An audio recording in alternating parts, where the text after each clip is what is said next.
So today I want to share with you one book that I'm reading that's really having an impact on me. And in a lifetime, in a season where I find people are very discouraged, people tend to feel life is not worth living. I really want to dedicate this particular video to each and every one of us who may be going through a tough time, who's struggling to be hopeful. And the book that I am reading currently, I think my 11th book, and it's day 12 in January, is Yes to Life by Viktor E. Frankl. In spite of everything, yes to life. And the New York Times actually say that a path to finding hope, even in this dark times. I think you remember that Viktor E. Frankl is actually a bestseller author who wrote the book Man's Search for Meaning. I encourage all of you to look for that book. And so the introduction is done by Daniel Goleman, who's like the father of emotional intelligence. I know you may be aware of him.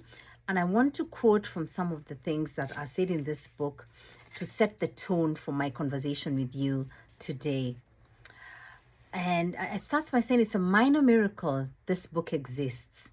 The lectures that form the basis of it were given in 1946 by the psychiatrist Viktor Frankl, a scant 9 months after he was liberated from a labor camp where, a short time before, he had been on the brink of death. And this volume went out of print and was largely forgotten until some publisher recently recovered it from the archives. And Yes to Life, in spite of everything, had never been published before in English. So a lesson one there is that do not underestimate the decision you make to do something, to write it down. One, for Viktor Frankl to document these lectures, but also for a publisher to discover it and say, it's time for me to do something about this. And so I want to encourage you as you're thinking about your work, and sometimes we feel that our work is demeaning, it's little, it's all. You could be changing the next generation by making the right decision. So during the long years of Nazi occupation, Viktor Frankl's audience for the lectures published in this book had been starved of the moral and intellectual stimulation he offered them. The Holocaust, which saw millions die in concentration camps, may they rest in peace, included as victims Frankl's parents and his pregnant wife. Imagine that. Yet, despite these personal tragedies and the inevitable deep sadness these losses brought to Victor, he was able to put such suffering in a perspective that has inspired millions of readers in his best known book, Man's Search for Meaning. And he was not alone in these losses. In fact, the daughter of Holocaust survivors tells me that her parents had a network of friends who, like them, had suffered some of the most horrific death camps as Viktor Frankl. And Daniel expected her to say that they had a pessimistic, if not entirely depressed outlook on life. You know, when you've gone through a lot of tough times, you just might end up having that cloak of pessimism or feeling depressed and nothing is worth it. But it was very different. In fact, she told me when she was growing up outside Boston, her parents would gather with friends who are also survivors of the death camps and have a party. The women, as my Russian-born grandmother used to say, would get all decked up, wearing their finest clothes, decking themselves out as though they were going for a fancy ball, what we now call red carpet. They would gather for lavish feasts, dancing and being merry together, and enjoying the good life every chance they had. And as their daughter put it, she remembers her father saying, "That's living, even at the slightest of pleasures." Lesson number 2. I think we have gotten so overstimulated by social media, by experiences, that sometimes we take for granted the smallest pleasures.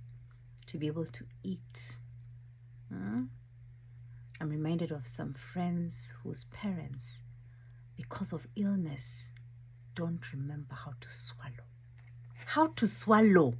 Something we do, you and I may be doing without even thinking. So how about we start to get the spirit of awe Depending on the school you went to, you might be saying awe. No, the spirit of awe and wonder. Hmm? That whatever you experience, you're like, wow, did I just experience that?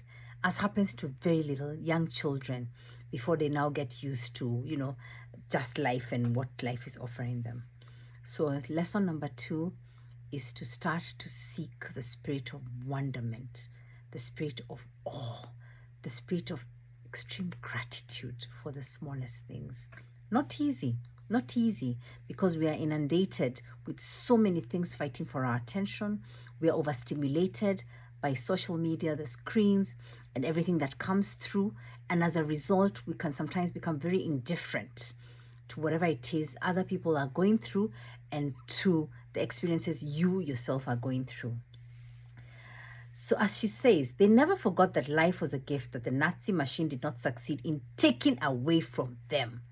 They were determined, after all the hells they had endured, to say yes to life in spite of everything. The phrase yes to life, Viktor Frankl recounts, was from the lyrics of a song that they used to sing so as not to anger the guards by inmates of some of the 4 camps in which he was a prisoner, the notorious Buchenwald among them. And what happens is that the song had bizarre origins, and for others, this lyrics expressed hope, particularly this: whatever our future may hold, we still want to say yes to life, because one day the time will come, then we will be free. So if the prisoners of Buchenwald, tortured and worked and starved nearly to death, could find some hope in these lyrics despite their unending suffering, Victor asks us, shouldn't we, living far more comfortably than they are, be able to say yes in spite of everything that life brings us?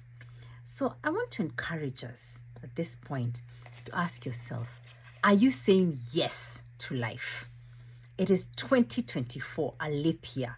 Or are you saying no, maybe, I'm not sure, No, say yes to life. And how do we say yes to life? Say yes to the challenges that come your way. Reframe them. Say yes to just being able to wake up and say, oh my goodness, another day. Thank you, Lord. I remember when I was expecting one of our children, after the experience we've had of losing children, I learned to wake up, and every day I would wake up in the morning and place my hand on our baby, and I would say, wow, Lord, another night, thank you. And because I didn't know whether we would carry that baby to term, I decided, instead of being nervous as to whether we'll get to 40 weeks, how about every day I say yes to life? Saying yes to life means opening yourself out to make a friend.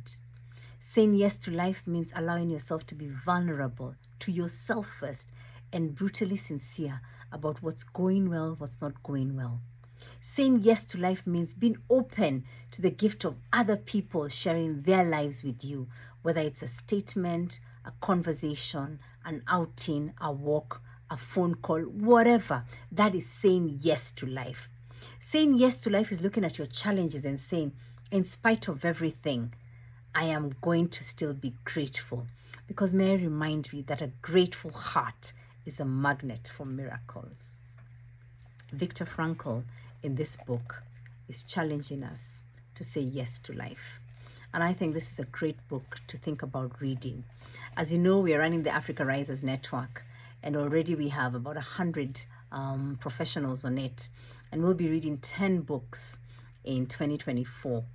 But through this podcast, I will also be sharing my thoughts on other books that have had such an impact on me. And I believe that we should share what we learn, because when you learn, teach. When you receive, give. And when you fail and fall, rise up again, because we need to say yes to life in spite of everything. My name is Dr. Patricia Morugami.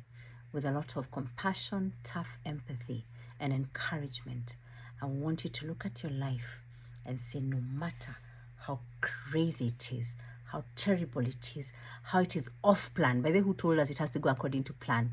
No matter how hard it is, I'm going to say yes to life, and I'm going to raise myself for a higher purpose. Thank you.